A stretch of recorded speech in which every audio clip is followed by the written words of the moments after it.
Well, howdy. It's cold as a well digger's butt outside. Too cold to do anything with the Harbor Freight trencher or anything else out there. So I thought I'd do a little unboxing review. Been wanting to get one of these for a long time and kept putting it off until finally I wanted the Lodge Sportsman's Grill.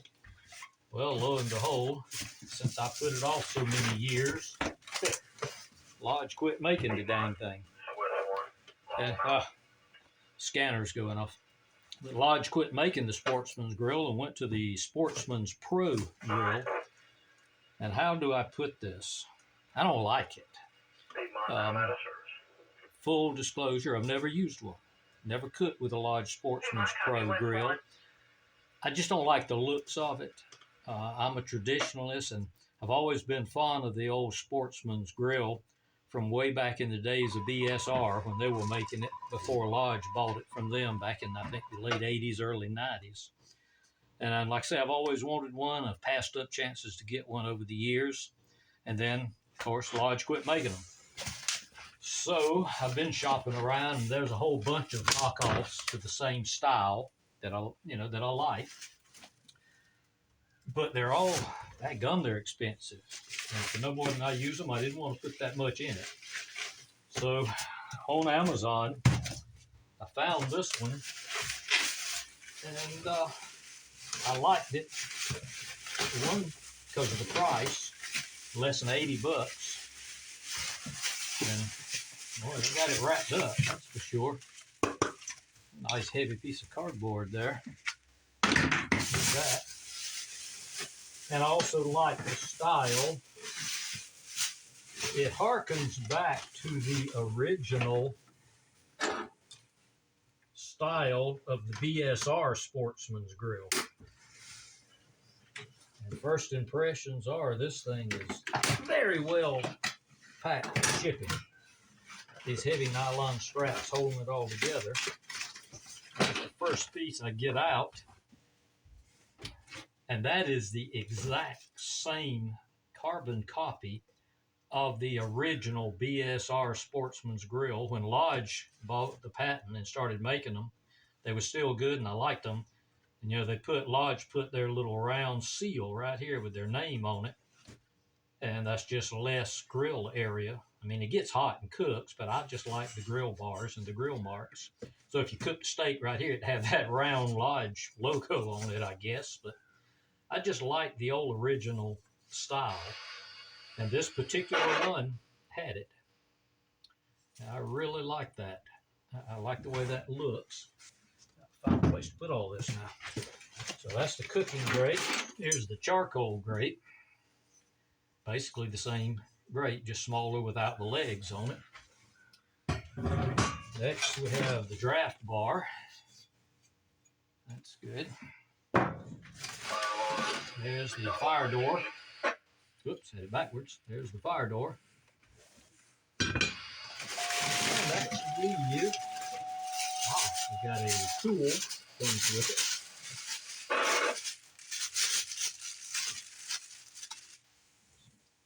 Nice little tool for opening the door, lifting the grate. That'll come in handy. And it comes with there are the bolts to put it together. And the cover. And oh, by the way, the company is Potted Pans. And I say it's a cheap knockoff. Cheap as in price. Not sure about cheap as in quality. It's cast iron. Cast iron is pretty much cast iron. Somebody's going to say, no, there's some cheap cast iron and there's some good cast iron. Okay, whatever. The company is Potted Pans. You can find them on Amazon. And you'll definitely like the price. I know that compared to the others. And we have, goodness gracious, if I can get it out of here, the main body. With the straps that I had to cut still intact. Those out of the way. That out of the way. That out of the way. There's the main body. Another thing I liked about this, comes with 2 bales, so it'll be easier to handle. If any of you are familiar with the Lodge, the original Lodge Sportsman, and even some of the other knockoffs, they had 1 bale, and when you pick it up, because of the extra weight on this end, the entire unit would tilt that way. This one shouldn't do that with the double handles. So that's good. The handles don't match. They're not. Looks like this one needs to be adjusted. It's bent slightly. I see a difference in the bend there, but I can straighten that with a pair of pliers. So that's the first flaw I see right out of the box. Yeah, this side's the same. So actually that one's right. This one needs to be bent a little more to get them the same. So again, that's the first flaw I see out of the box.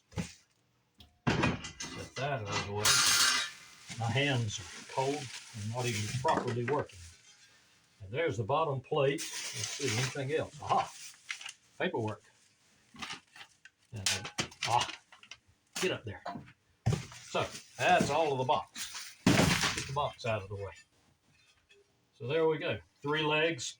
A lot of people said, man, why do they make those things with 3 legs? Wouldn't it be better with 4? No. 3 legs is actually a lot more stable on an unlevel surface. It's easier to find 3 level spots than it is 4. So if you've ever set up a tripod, matter of fact, why do you think they put 3 legs on tripods like my camera's on right now? That's why they use 3 legs instead of 4, because it's easier to level. So all we do is put 2 bolts in. You can see the 2 holes. So it's just a simple matter of 2 bolts to put it together. And then this will sit in. This will sit on.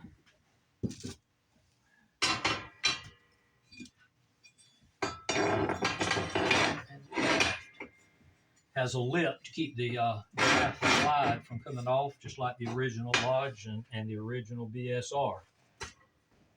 I really like it. It's pre-seasoned. Got a nice covered fan. Let me bolt this thing together and then we'll see what else we can come up with here. Well, there it is.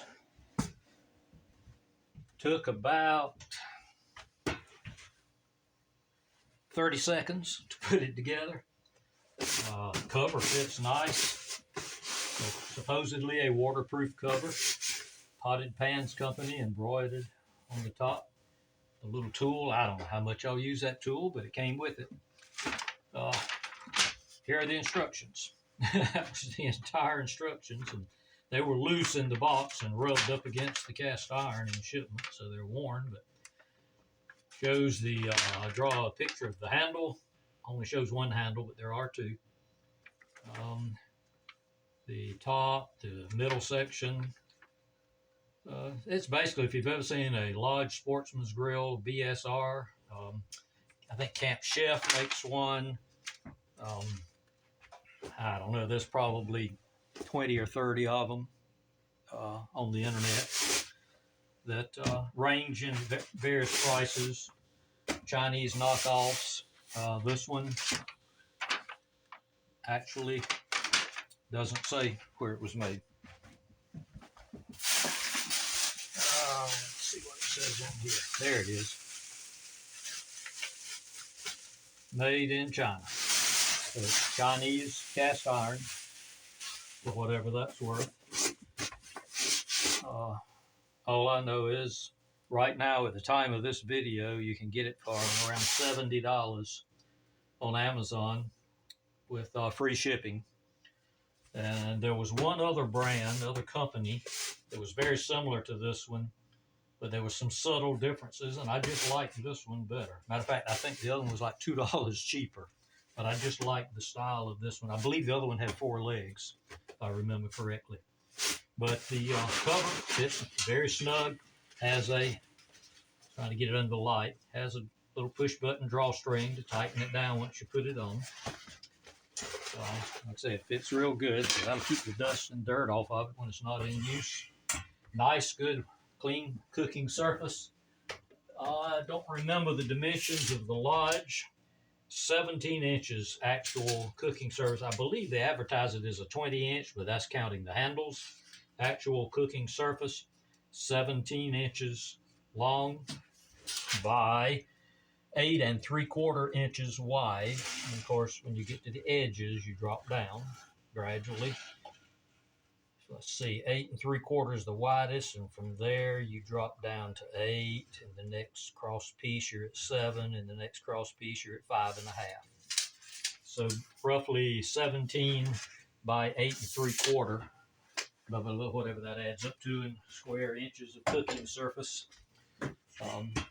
But it's very sturdy, very well made. The legs fit into some grooves. It will slide, as everyone I've ever seen will do, but it will not come off. It's got little stops, you can see here, to keep it from sliding off. This one, the stops are only on one side because of the door, but it hits that one before this leg can drop off. So that works great. And as I said, the bail, all I had to do is bend that one slightly, and now they're perfectly level. And it does lift level with everything on it. And the handles fold out of the way, except that I do notice this handle is a little bit in the way for sliding your draft. I'm trying to decide, can you see that on camera? Yeah, I guess you can. Tripod shaking, sorry about that. But this draft, there is, handle out of the way, there's a lip here. That's one of the things that some of the cheaper knockoffs don't have. Move these out of the way. There's a lip right here that the original Sportsman Grill had. And some of the new knockoffs, I guess, just, I don't know, save money, whatever, didn't put, oh, there, I moved out of the light. They didn't put that lip on there. And without that lip, if you were just there, your draft slide could slide off that way. But that keeps it from sliding. And as you can see, once I get it on there, I can't slide it this way. It's a very snug, real nice fit. I'm very impressed with the casting. It's a very good fit, and you can slide it either way, as far as you want. Has the little holes that you can, if it's hot, which it will be, you can slide it like that, or you can slide it like that. Obviously, you don't want to slide it with your fingers once the grill gets hot. So I'm impressed with that. The door, it's like any of the rest of them. I did like the fact that the door was blank instead of having, like, in this case, potted pans on it. Someone like Camp Chef would be on there. All the other brands, Lodge, had their name on there. This one was just plain, and I kind of like that. It kept it generic. So, you could tell anybody you just got a Sportsman Grill, and they'd have no idea what brand it is. Not that it matters, but from a look standpoint, and it weighs 26 1/4 pounds. And the original Lodge Sportsman, and even back to the BSR, weighed between 25 and 27 pounds. So I would say the thickness of the cast iron here must be pretty close in thickness to the Lodge and the original BSR, just based on the weight of this thing. It'd be hard to make it thinner and still keep that weight. So I'm pleased with it. For the money spent, the money invested, it is, again, I said, pre-seasoned. I see a little spot right there that is shining in the light, but when I lean over this way, the seasoning looks okay on it. So maybe that's just a trick that the fluorescent light's playing on me. But I will spray it down with some oil to maintain these things. If you've never used one, it's very simple. And I dump the ashes out, clean them as best I can, and spray them down with oil, just like I do my cast iron pans or anything. In the case of my indoor cast iron, I wipe it with oil rag. With this, I'll use the spray cans of vegetable oil, olive oil, whatever kind of oil you want to use. And it'd be easier to use the spray because of all the nooks and crannies and crevices, because these things will rust if you don't. And so I'm impressed for the money. for the quality and for what I'm going to do with it. I think it will serve me well. Marie and I and her mother, it's the three of us living here on the homestead, and I can get 3 steaks on there real nice, and good Lord, I can get 10 or 12 hamburgers on there. Pork chops, I love grilled pork chops, and I'm going to grill some salmon steaks. I like to grill salmon. Now that'll work out good. You can use charcoal, you can use wood. It'll be very easy to add charcoal when you're cooking. You can take it off if it's in the way, put it back on. That's another thing this is for. Let's see. Haha, look at that. It doesn't fit in that hole. Oh yeah, it does. I just didn't have it at the right angle. Let me try it from the bottom again. Yeah, I didn't have it at the right angle. So if it's hot, you can lift it off using the tool. Then getting it back on is going to be tricky, because if it's hot, you can't do what I'm doing right here. So that's something you have to practice with, because I've never used one of these tools. I just usually use a pot holder or my welding gloves. Sometimes when I'm outside cooking, I'll use one of my welding gloves if you're going to take it off. But just opening it won't be a problem. It seems to stay in place very well just to open it like that, to add more coal when needed. So I would fire it up as part of this review, but it's raining and cold. And a nice fire would be good to cuddle up around if it was just cold. But since it's raining and cold, I don't think I'm going to take it out there and fire it up and season it. I want to burn it one time before I cook on it. So I don't think I'll do that in this wet weather. So I'll leave it inside the shop here until the weather breaks. And then we'll get to cooking, and maybe I'll throw another video together cooking on it, and we'll see how it does cooking. It's good. I don't know what it could do wrong compared to any other hibachi style Sportsman's Grill. All of these things are hibachi style grills. So it's kind of funny that people complain when they're not made in the United States, but yet it's a hibachi style grills. So I appreciate you visiting us here on the Double M Farm. Come back to see us soon, and we'll talk to you again real soon.